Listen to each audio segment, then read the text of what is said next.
Ladies and gentlemen, welcome back to the channel, and today we're going to be doing something a little bit different.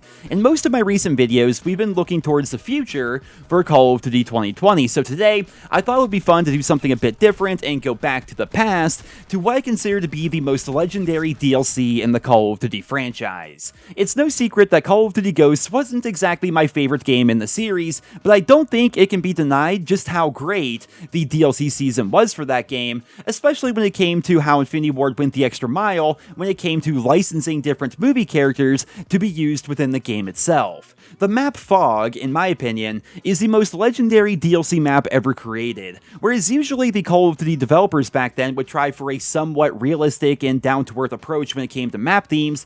Fog was literally just one giant horror movie reference, and if you complete a field order on this map, you could play as Michael Myers himself. This was such an amazing feature back in the day. Activision and Infinity Ward went out and claimed a license to use the Michael Myers character from the Halloween franchise, and it made for one of the most unique experiences that we've ever had in a Call of Duty game. They also went out and claimed a license to use Predator from Alien vs. Predator on the DLC map Ruins, which leads me to wonder, why in the world haven't they done anything like this since? I mean, sure, in Black Ops 4 Blackout, we have characters that were licensed back in the original Black Ops and Black Ops 2, like Danny Trejo and M. Shadows from Avenged Sevenfold, but by and large, the Call of Duty franchise has had a severe lack in cameos over the course of the past couple of years.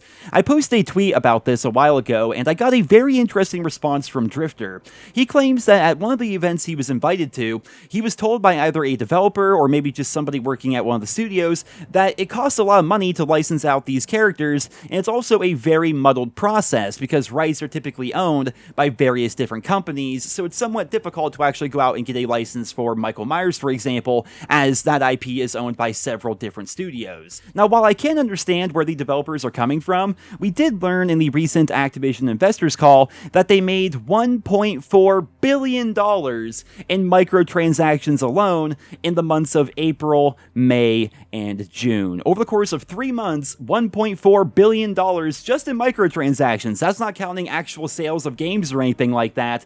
And that leads me to wonder, why in the world don't they reinvest some of that money into the Call of Duty franchise to have incredible events and DLC content like we saw back in Call of Duty Ghosts? Now, of course, anything is possible, and time will tell what Black Ops Cold War has in store for us, but I do think as we prepare for that game's official announcement and reveal, that it's important that we look back at some of the best DLC seasons we've ever had in the Call of Duty franchise and remind ourselves of just how good Call of Duty updates can be, assuming the developers actually care and Activision's willing to fork out some cash to give players a really memorable experience. That's pretty much all I have for you guys here in today's video. I just was thinking about this map and I wanted to make a video discussing it. I hope you guys all enjoyed, and if you could, let me know down in the comments what your personal favorite DLC is in the history of the Call of Duty franchise. I would be very interested to hear about that. Thank you all so much for listening, and I hope you guys all have a wonderful day.